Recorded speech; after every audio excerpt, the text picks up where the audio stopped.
We're going to go over two different holes today. The first one is hole number 2 at Coyote Preserve. It's an Arnold Palmer course and one of my favorite courses here locally. It's only 324 yard, par 4, and I marked where the tee box is just to the right of that mark, and then the fairway bunker, it's 250 yards to clear, 224 to reach it. Now what this image does not show is this is pretty severely uphill from that fairway bunker up to the green.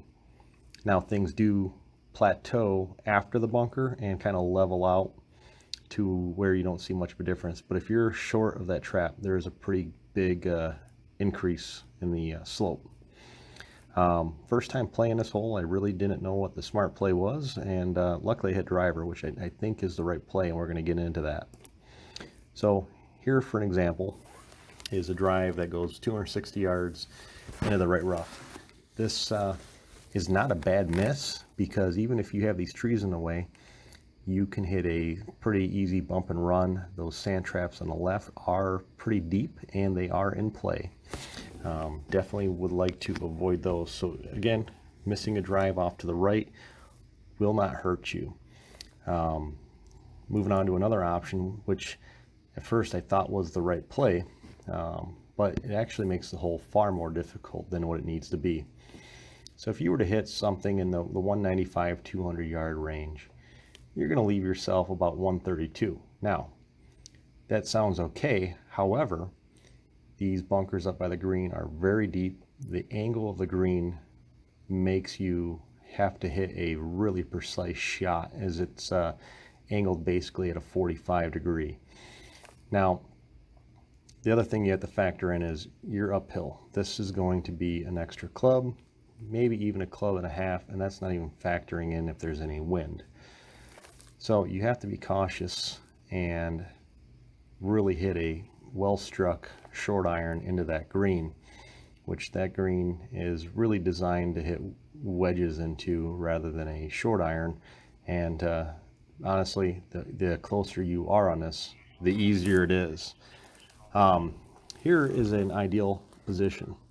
You hit a 265, 270 drive off the tee, clear that bunker, and you wind up with a very simple pitch shot into the green. Again, the further right you go, the better. However, those trees will play a factor, but those trees will not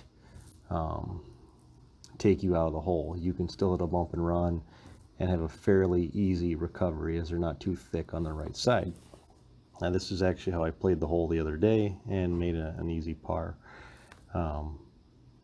So when you think about strokes gained, they tell you you need to hit it down there as far as you can to give yourself the best opportunity and chance for a par or a birdie. This is a prime example of a hole where it wants you to play safe, but really you're actually making the hole harder. Moving on to the 9th hole at the same course. On the left you can see there's out of bounds, and on the right down the entire hole is a marsh, heavily treed and swampy. You have bunkers left and right. The bunkers to reach them on the right is only 226 and 290 yards to reach the bunkers on the left. This hole has caused me a lot of trouble over the years, and I'm finally figuring out how to play this hole. The fairway up here by the sand traps on the right is only about 10 yards wide. If you were to draw a line straight across from the bottom of those sand traps to the left side of the fairway, and again, it's not much bigger drawing a line straight across on the bunkers on the left. So it's a very narrow fairway by these sand traps. I've typically tried to hit a driver or a 3-wood off this tee, but it doesn't usually work out too well. Hitting a 10-yard wide fairway has never been an easy task, even for a tour pro. So if you were to hit something, let's say 250 yards off the tee, that's going to leave you in a great position about 100 yards out from the pen. The problem with that is, again, you're hitting into a 10-yard wide area. You've brought the out of bounds left into play and the marsh on the right and the traps on both sides into play. There's a lot of risk reward for a very narrow approach, or excuse me, narrow tee shot. Let's just say you try to hit something like a 2-iron and you push it a little bit, 230 yards off the tee. You still have those bunkers into play. Now these bunkers on the right side slope to the right into the marsh. Very dangerous area to be, because you can either be in a fairway bunker or you can be taking a drop. Moving on, here's another option. Let's say you hit something 240 and you pull it, you bring the out of bounds into play on the left. You still have the bunkers in play on the right and the marsh on the right. Really not a good spot to be. And if you go further left, let's say you're still in bounds, but you're just left of these traps up here. These trees will overhang and stop you from hitting a shot onto the green. Here's another possibility. If you were to hit something 260-ish, you could, in theory, reach these bunkers. And again, it narrows up and you have a wedge into the green. But any mishap and you're making this hole harder than it has to be. So here's how I figured out how to play this hole effectively. Took a 6-iron off the tee and actually hit it to the fattest part of the fairway.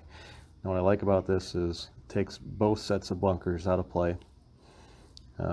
Can't reach them with a 6-iron off the tee. Also, I'm not going to miss a 6-iron too far to the right or too far to the left. So out of bounds is effectively out of play, and the marsh is basically out of play. Now the great thing about this is it still left me with only a 7-iron into the green. It's a relatively flat hole in the sense of there's not a big up and down that's going to affect your club selection. But 170 something in the green, I feel very confident that I can keep that ball in play and probably get it on the green, and a miss isn't going to be too bad.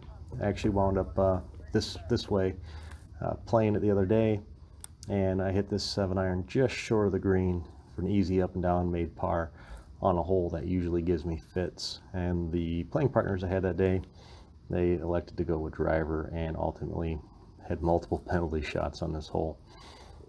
So the key takeaway on this is strokes gained is always useful on a hole that there's not much trouble out there. Maybe some rough or some trees. But when you're looking at a hole like this and you've got the 2-shot penalty to the left and a 1-shot penalty to the right, taking those out of play and forgetting the strokes gained philosophy, that is a brilliant move. But on the first hole we talked about, going with the strokes gained philosophy is a drastic improvement and is going to make that hole easier. I'd be willing to wager on the first hole, laying up off that tee can easily cost you half a shot over the course of playing it 10 times in a row versus hitting the driver. Now, on this hole right here, I could totally see the conservative shot off the tee saving you possibly a full shot. Now, that being said, if you were to play this hole 10 times aggressively and 10 times conservatively, I think aggressively you could make a birdie or two and possibly make some pars. But you're also looking at some doubles and triples along the way. So if you averaged out the conservative versus the average, I definitely believe that the conservative route on a hole like this is going to edge out the aggressive play over time. So I hope you guys found some value in this, and keep on grinding and getting your guys' game in shape, and we'll see you next time.